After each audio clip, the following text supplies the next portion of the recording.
Unresolved problem segment tonight, the backlash from the terror attacks in Paris. And it is, in my opinion, critical mass has been reached. And the world will now turn against Islam in a variety of different ways. As always, I could be wrong. Joining us now from Phoenix, Arizona, Dr. Zuhdi Jasser, the president of the American Islamic Forum for Democracy. So, you're a good guy, all right? I like you. You've been on this program. You're honest. You're clear thinking. You're an American patriot. You do good things because you're a doctor and because you are an honest man. I think. Thank you. I think you're going to pay a personal price. I think people have had enough with the Muslims. I'm getting letters all over the place. It's wrong. It's muddled thinking, but I think it's going to happen, Doc.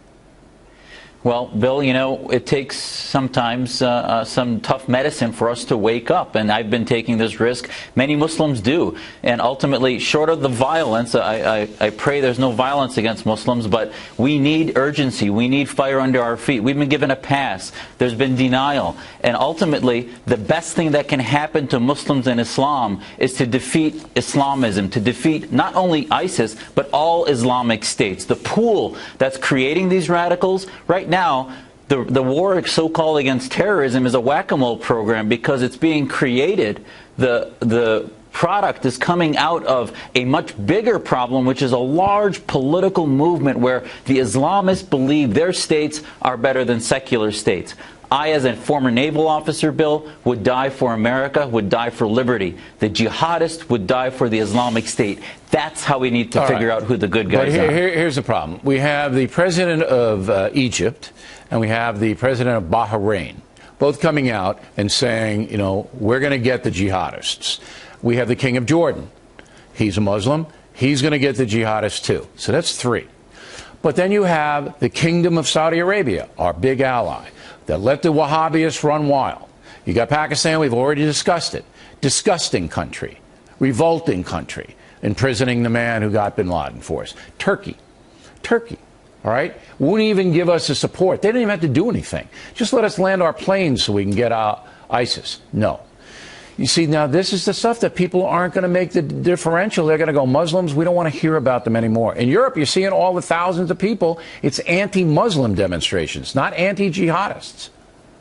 Well, because the lens that we're looking at this has been wrong. Remember, all those countries you listed are still part of the Organization of Islamic Cooperation. They still did not sign the UN Declaration of Human Rights. They signed the Cairo one based on Sharia law.